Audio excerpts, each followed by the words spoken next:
एक पढ़ी लिखी लड़की जिसने फॉरेंसिक साइंस में बीएससी की डिग्री हासिल की थी। एक ऐसी शिक्षा जो अपराध सुलझाने के काम आती है, लेकिन उसने उसी ज्ञान का इस्तेमाल एक अपराध रचने में किया। सोचिए, अगर यही दिमाग किसी नेक रास्ते में चलता तो शायद वो आज किसी लैब में सबूत इकट्ठा कर रही होती, ना कि जेल की सलाखों के पीछे अपनी ही कहानी सुन रही होती। दिल्ली की उस सुबह जब गांधी विहार की गलियों में नींद पसरी थी, तभी एक ब्लास्ट ने सबको जगा दिया। पर किसी को क्या पता था, उस धमाके के पीछे छिपी थी इंसानियत के चेहरे पर सबसे खतरनाक मुस्कान।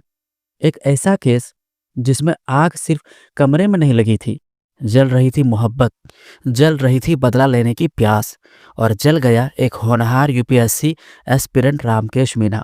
6 अक्टूबर 2025 की वह सुबह जब दिल्ली के तिमारपुर में एक अपार्टमेंट से उठता धुआं किसी डरावने सच की गवाही दे रहा था। लोगों को लगा सिलेंडर फट गया, मगर पुलिस को कुछ और ही जलता दिखाई दिया। शक, गुस्सा और एक शातिर साजिश। रामकेश, राजस्थान का रहने वाला, यूपीएससी की तैयारी में दिन रात मेहनत करने वाला लड़का, और अमृता चौहान, फॉरेंसिक साइंस में ग्रेजुएट, चालाक, आत्मविश्वासी, पर अंदर से बेहद अस्थिर। दोनों की मुलाकात एक संयोग थी, पर अंजाम बना खौफनाक इत्तेफाक।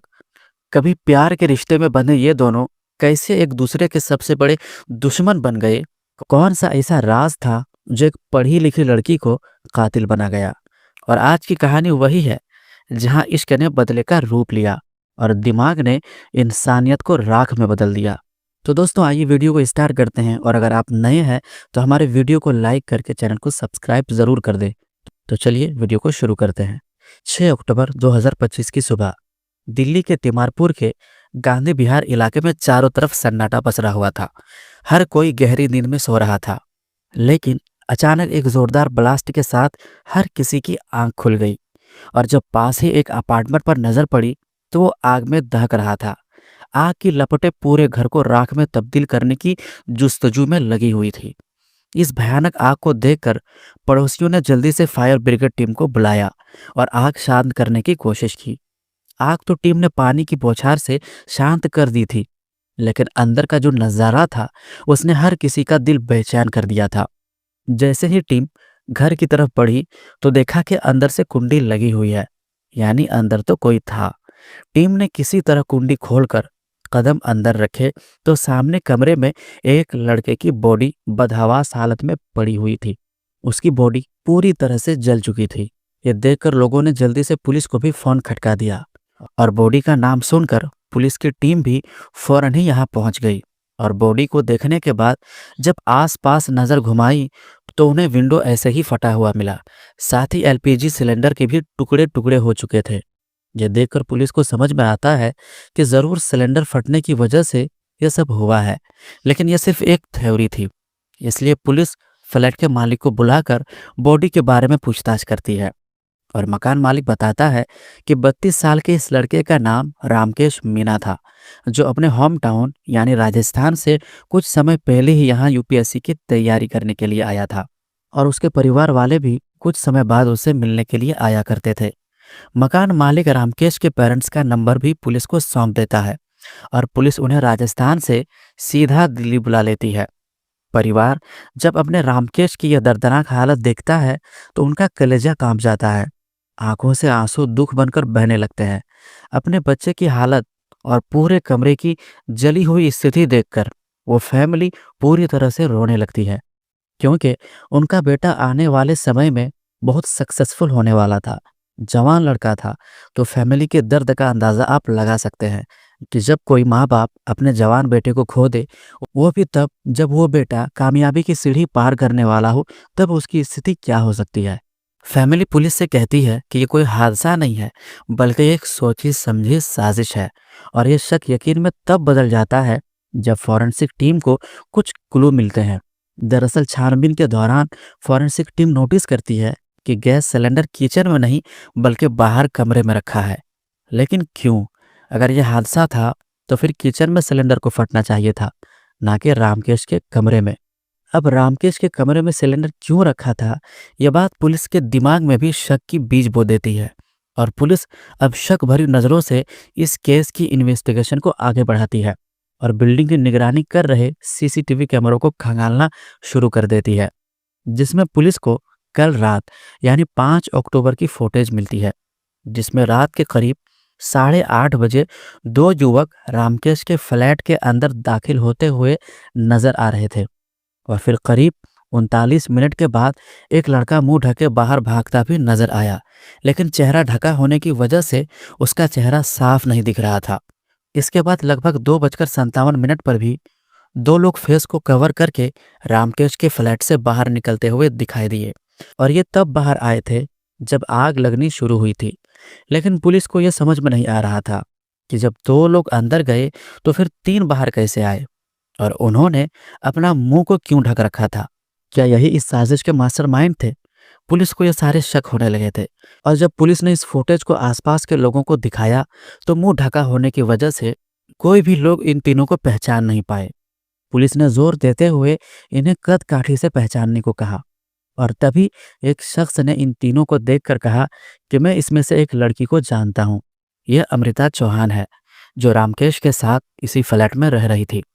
यह सुनकर पुलिस तुरंत किसी तरह अमृता का नंबर निकलवा कर उसे कॉल करती है, पर फोन स्विच ऑफ बताता है, जिससे पुलिस को गड़बड़ी की बू आने लगती है, क्योंकि अमृता ने हादसे के बाद रामकेश को ना तो कॉल की थी और ना ही उसके घर आई थी।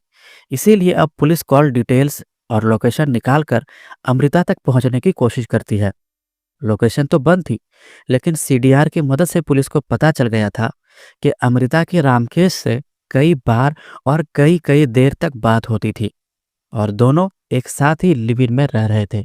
पुलिस अमृता के घर की लोकेशन जानकर सीधा पीतल नगरी मुरादाबाद में उसके घर पहुंच जाती है, लेकिन यहाँ भी 21 साल की अमृता का कोई नामो निशान नहीं मिलता है। पुलिस अमृता के बारे में उसके परिवार से भी सवाल जवाब करती है, जिस पर फैमिली बताती है कि 8 जुलाई 2024 से ही फैमिली अमृता से नहीं मिली है, क्योंकि उन्होंने उससे हर रिश्ते नाते तोड़ दिए थे। उसे प्रॉपर्टी से भी बेदखल कर दिया गया था, क्योंकि वो एक बिगड़ैल लड़की थी जो माँ बाप की बात ना मानकर आए दिन अलग अलग लड़कों के साथ संबंध बनाती थी, ये रिलेशन बनाती थी। और परिवार ने जब उसे समझाया तो वो ना समझी, इसीलिए परिवार ने उसे घर से बाहर निकाल दिया था। इसलिए परिवार पुलिस की कोई मदद भी नहीं कर पाती है। अब पुलिस के पास भी कोई ऐसी लीड नहीं थी जिस पर आगे बढ़कर अमृता तक पहुंचा जा सके। इसीलिए पुलिस अब लोकेशन को ट्रैक करने की कोशिश में जुट जाती है। अमृता से जुड़े हर इंसान से इन्वेस्टिगेट करती है, लेकिन किसी को अमृता की खैर खबर नहीं थी। और फिर आता है 18 अक्टूबर 2025 का दिन। इस दौरान पुलिस को दिल्ली के छतरपुर से अमृता की लोकेशन मिलती है और मुखबिर पुलिस को पुख्ता यकीन के साथ बताता है कि अमृता चौहान छतरपुर में ही है। यह दावा देकर पुलिस भी टीम लेकर वहां पहुंच जाती है और आखिरकार अमृता को धर दबोचती है और पुलिस को देखकर अमृता के मासूम चेहरे पर डर के बादल मंडराने लगते हैं, जिसे पुलिस भी नोटिस कर लेती है और गिरफ्तार करके पुलिस स्टेशन में ले आती है। अब एक तरफ पुलिस होती है और दूसरी तरफ सवालों के कटघरे में अमृता, जो बहुत घबराई डरी हुई थी।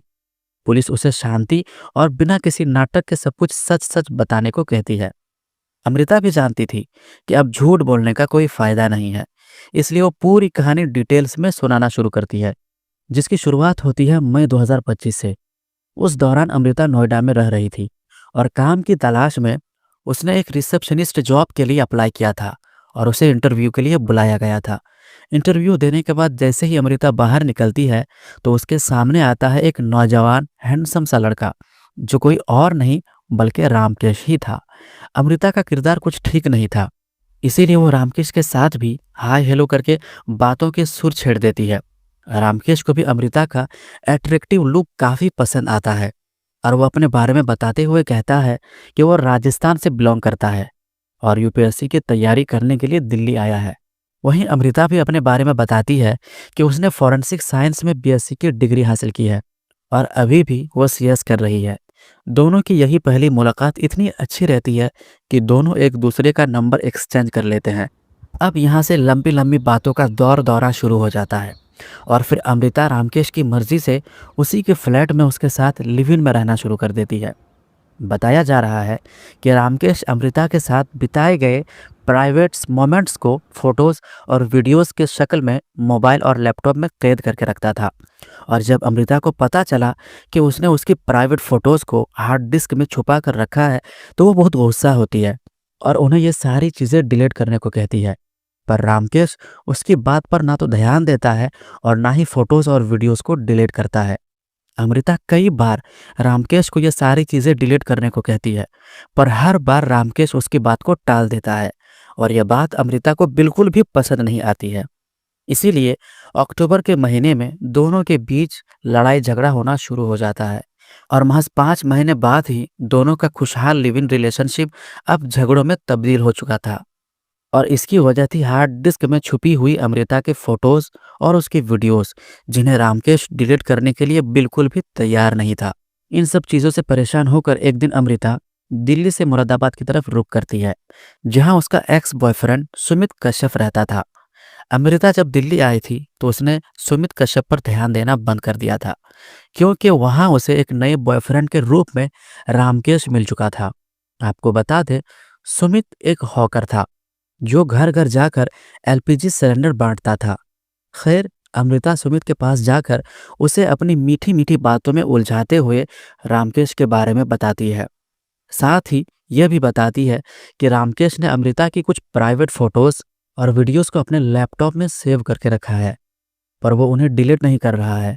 इतना कहकर अमृता रोने लगती है और उसके आंसू देखकर सुमित भी पिघल जाता है और उसकी मदद करने के लिए अपने दोस्त संदीप कुमार से बातचीत करता है। संदीप मुरादाबाद के बंगला गांव की वाल्मीकि बस्ती का रहने वाला था और फिलहाल ग्रेजुएशन करने के बाद एसएससी और सीजीएल की प्रिपरेशन में लगा हुआ था। सुमित को यकीन था कि संदीप उसकी कोई ना कोई मदद तो कर ही देगा। संदीप भी अमृता की मदद करने के लिए राजी हो जाता है और तीनों प्लान बनाते हैं कि वो रामकेश के पास जाकर उसे धमकाकर नॉर्मली फोटोज और वीडियोस डिलीट करवा देंगे और इस सब से पूरी प्रॉब्लम सॉल्व हो जाएगी। इसी सोच के साथ तीनों दिल्ली के लिए रवाना हो जाते हैं और रामकेश के फ्लैट पर पहुंचकर अच्छे से छानबीन करते हैं, लेकिन ना तो उन्हें हार्ड डिस्क मिलती है और ना ही लैपटॉप में कोई डाटा। और तो और रामकेश भी उस वक्त घर पर नहीं था, इसलिए संदीप और सुमित वहां से चले जाते हैं, जबकि अमृता वहीं रुक जाती है। और अगले दिन रात के समय संदीप और सुमित फेस को कवर करके फिर से रामकेश के फ्लैट में दाखिल होते हैं और उससे फोटो की पूछताछ करने लगते हैं। पर रामकेश सीधे मुंह बात नहीं करता और उन पर भड़कने लगता है।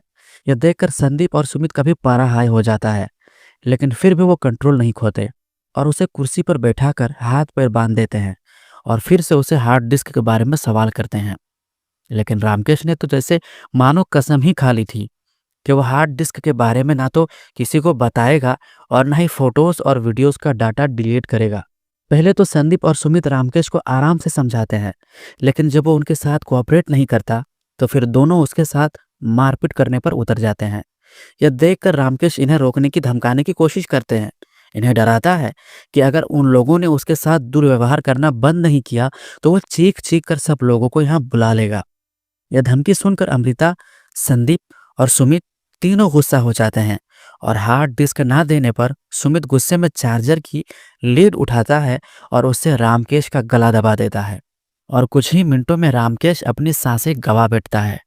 रामकेश के दम तोड़ते ही संदीप कुमार बहुत ज्यादा खौफजदा हो जाता है, क्योंकि संदीप कुमार इस प्लान के तहत यहाँ आया ही नहीं था। वो आया था सिर्फ डेटा डिलीट करवाने के लिए, लेकिन यहाँ तो सुमित ने उसको जान से ही मार दिया था, जिसमें वो फंस भी सकता था। इसलिए संदीप तुरंत ही वहां से भाग निकलता है, जो कि सीसीटीवी फुटेज में कैद भी हो चुका था।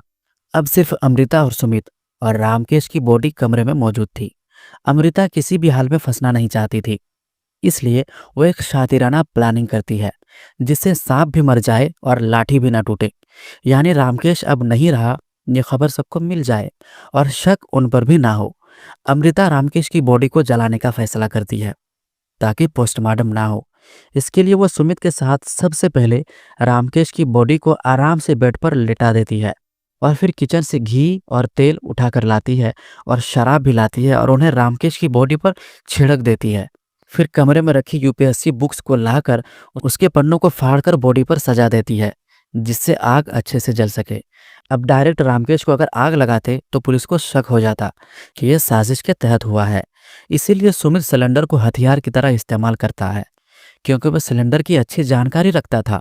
वो जानता था कि रेगुलेटर को खोलने के कितने देर बाद उसमें से गैस लीक होकर आग पकड़ेगी। सिलेंडर के बारे में सुमित को ए टू जेड सब कुछ नॉलेज था। इसीलिए वो किचन से सिलेंडर उठाकर रामकेश के कमरे में लाता है और उसे बिल्कुल रामकेश के चेहरे के पास सेट कर देता है, ताकि बॉडी के चिथड़े चिथड़े उड़ जाए। फिर सुमित रेगुलेटर को खोलकर गैस को लीक होने देता है। अब सुमित सिलेंडर से दूर आग लगाता है, ताकि गैस जब फैले तो वो इस आग को पकड़ ले। इसी शातिराना प्लान के तहत वो दोनों आग जलाकर वहां से निकलने लगते हैं। पर तभी इन्हें कुंडी का ध्यान आता है। अगर ये लोग बाहर से कुंडी लगाकर जाते तो पुलिस जान जाती कि कोई आया था, इसलिए बाहर से दरवाजा लॉक है। ये सोचकर सुमित और अमृता दरवाजे में लगी एक जाली को तोड़ देते हैं और बाहर से जाली के अंदर हाथ डालकर उसे अंदर की तरफ से लॉक कर देते हैं, मानो रामकेश ने खुद ही अंदर से कुंडी लगाई हो। इतना सब कुछ करने के बाद दोनों फ्लैट से दूर जाकर खड़े हो जाते हैं और देखते रहते हैं कि कब आग ज्वालामुखी बनकर फूटेगी और कब लोगों को इसकी भनक लगेगी। इस समय 6 अक्टूबर की सुबह हो जाती है और अचानक एक जोरदार धमाका होता है, क्योंकि अब सिलेंडर फट चुका था। आग ने विकराल रूप धारण कर लिया था और ब्लास्ट की आवाज से ही आसपास के पड़ोसी सब जाग उठते हैं और फौरन रामकेश के अपार्टमेंट की तरफ भागते हैं, जहां का नज़ारा सच में दिल दहला देने वाला था। पुलिस को जब रामकेश की बॉडी मिली थी तो उसकी बॉडी बुरी अवस्था में थी। शरीर के चिथड़े चिथड़े उड़ चुके थे और पोस्टमार्टम करना इम्पॉसिबल था, जैसा कि अमृता ने सोच रखा था। लेकिन फिर भी दोनों पकड़े गए, क्योंकि उन्होंने सिलेंडर को किचन में ना रखकर कमरे में रख दिया था और सिलेंडर की यही गलत लोकेशन पुलिस के दिमाग में शक पैदा कर गए।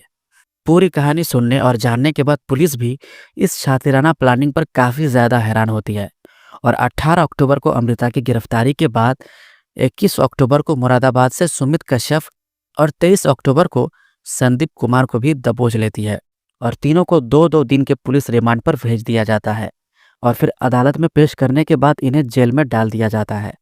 हालांकि संदीप ने खुद को बेकसूर बताया है, क्योंकि यह सब अमृता और सुमित ने किया था। वो तो रामकेश को मारना ही नहीं चाहता था, इसलिए जब रामकेश की जान गई तो वो वहां से भाग गया। लेकिन क्या सच है और क्या झूठ है, यह सब पुलिस जानने की कोशिश में लगी हुई है, जबकि कुछ लोग इसे रामकेश के किए का ही फल बता रहे हैं। पुलिस ने भी जब रामकेश के कमरे की छानबीन की तो किस्मत से उनके हाथ वो हार्ड डिस्क लग गई, जिसे चेक करने पर पुलिस को कई अश्लील फोटोज और वीडियोज मिली। बताया जा रहा है कि रामकेश ने कई सारी लड़कियों के प्राइवेट फोटोज को छुपा कर रखा था और इन्हीं में से एक अमृता थी, जिसकी सजा उसे इस तरह मिली। तो दोस्तों, आपको क्या लगता है इस केस पर? आप हमें अपनी राय कमेंट सेक्शन में ज़रूर दें और ऐसे ही रियल क्राइम स्टोरीज़ के लिए, जो कि हमें लाइफ में काफ़ी कुछ सिखा जाती है, तो ऐसे ही वीडियोज़ के लिए हमारे चैनल को सब्सक्राइब करें। तो मैं मिलता हूँ आपसे अगले वीडियो में। तब तक के लिए अपना और अपनों का ख्याल रखें और इस वीडियो को ज़्यादा से ज़्यादा लोगों तक ज़रूर शेयर करें, ताकि वो भी सावधान हो सके।